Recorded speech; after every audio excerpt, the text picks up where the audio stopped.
Hello friends, സുനീറാസ് Bangalore റെസിപ്പിയിലേക്ക് എല്ലാവർക്കും സ്വാഗതം. ഇന്ന് നമുക്ക് തിരുവനന്തപുരം സ്റ്റൈലിലെ ഒരു അടിപൊളി മീൻ കറി എങ്ങനെ ഉണ്ടാക്കാം എന്ന് നോക്കാം. ഇത് ചോറിൻ്റെ കൂടെയും ചപ്പാത്തിൻ്റെ കൂടെയും കഴിക്കാൻ നല്ലൊരു ടേസ്റ്റിയാണ്. പിന്നെ നമുക്ക് ഇത് വേഗത്തിൽ ഉണ്ടാക്കിയെടുക്കാനും പറ്റും. അപ്പോൾ നമുക്ക് വീഡിയോ തുടങ്ങാം. ഞാനിവിടെ അയിലയാണ് എടുത്തിരിക്കുന്നത്, 1/2 കിലോ. നിങ്ങൾക്ക് ഏത് മീൻ വേണമെങ്കിലും ഈ കറിക്ക് എടുക്കാവുന്നതാണ്. കാശ്മീരി മുളക് പൊടി 2 ടേബിൾ സ്പൂണ്, ഇത് നല്ല കളർ കിട്ടാൻ വേണ്ടിയാണ്. മല്ലിപ്പൊടി 1 ടേബിൾ സ്പൂണ്, എരിവുള്ള മുളക് പൊടി 1 ടേബിൾ സ്പൂണ്, ഉലുവ 1/2 ടീസ്പൂണ്, മഞ്ഞൾപ്പൊടി 1/2 ടീസ്പൂണ്, ചെറിയ ഉള്ളി ഇതുപോലെ 5 എടുത്തിട്ടുണ്ട്. മുരിങ്ങാക്കായ 1, ഇത് ചേർത്ത് കഴിഞ്ഞാൽ നല്ല ടേസ്റ്റും ഉണ്ടാകും, അതുപോലെ മീനിൻ്റെ പച്ചമണം മാറുകയും ചെയ്യും. കറിവേപ്പില 2 തണ്ട്, പുളി നാരങ്ങ വലിപ്പത്തിൽ, പച്ചമുളക് 3 എണ്ണം, വെളിച്ചെണ്ണ 2 ടേബിൾ സ്പൂണ്, തേങ്ങ ചിരവിയത് 1/2 കപ്പ്, ഉപ്പ് ആവശ്യത്തിന്. ഫസ്റ്റ് നമുക്ക് മസാലപ്പൊടികൾ വറുത്തെടുക്കണം. അതിന് വേണ്ടിയിട്ട് ഒരു പാനിൽ കുറച്ച് എണ്ണ ചേർത്ത് കൊടുക്കണം.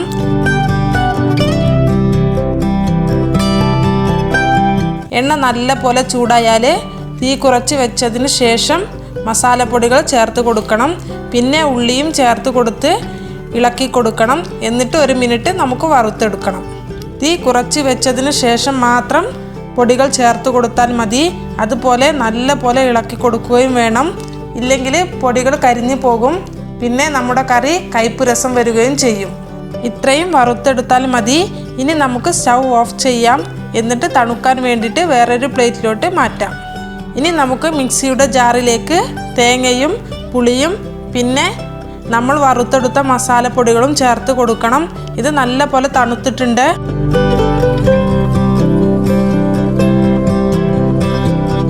ഇനി ആവശ്യത്തിന് വെള്ളവും ചേർത്ത് കൊടുത്ത് പേസ്റ്റ് രൂപത്തിൽ അരച്ചെടുക്കണം.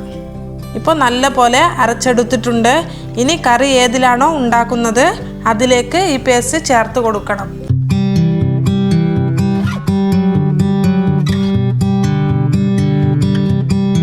എന്നിട്ട് കറിക്ക് ആവശ്യമായ വെള്ളം ചേർത്ത് കൊടുക്കണം. ഞാൻ 1.5 ഗ്ലാസ് വെള്ളം ചേർത്ത് കൊടുത്തിട്ടുണ്ട്. ഇനി നല്ല പോലെ മിക്സ് ചെയ്യണം.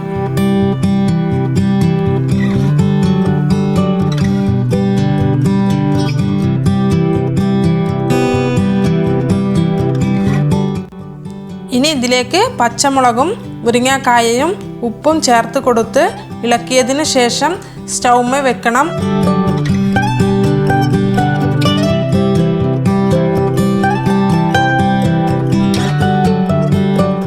എന്നിട്ട് സ്റ്റൗ ഓൺ ചെയ്യണം. ഇനി നമുക്ക് മൂടി വെച്ച് നല്ല പോലെ തിളപ്പിച്ചെടുക്കണം.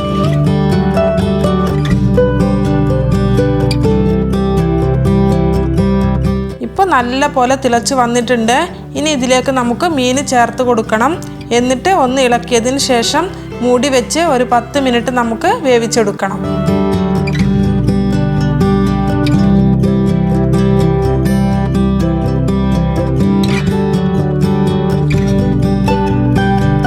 ഇപ്പോൾ 10 മിനിറ്റ് കഴിഞ്ഞിട്ടുണ്ട്. ഇപ്പോൾ നമ്മുടെ മീനും മുരിങ്ങാക്കായയും നല്ല പോലെ വെന്ത് വന്നിട്ടുണ്ട്. ഇനി നമുക്ക് കറിവേപ്പില ചേർത്ത് കൊടുത്ത് സ്റ്റൗ ഓഫ് ചെയ്യാം. ഇനി നമുക്ക് ലാസ്റ്റിൽ വെളിച്ചെണ്ണ ചേർത്ത് കൊടുക്കണം. എന്നിട്ട് ചെറുതായി ഒന്ന് ഇളക്കി കൊടുക്കണം. ഇത് ചേർത്ത് കൊടുത്താൽ നല്ലൊരു ടേസ്റ്റ് ഉണ്ടാവും. ഇപ്പോൾ നമ്മുടെ മീൻ കറി റെഡി ആയിട്ടുണ്ട്. ഇനി നമുക്കൊരു ബൗളിലോട്ട് സെർവ് ചെയ്യാം. അപ്പോൾ ഈ റെസിപ്പി നിങ്ങൾക്ക് ഇഷ്ടമായാൽ കമൻറ്റ് ചെയ്യുക. ഇതുവരെ സബ്സ്ക്രൈബ് ചെയ്യാത്തവരുണ്ടെങ്കിൽ തീർച്ചയായും സബ്സ്ക്രൈബ് ചെയ്യുക. അടുത്തുള്ള ബെല്ലൈക്കൺ കൂടി പ്രസ് ചെയ്യുക.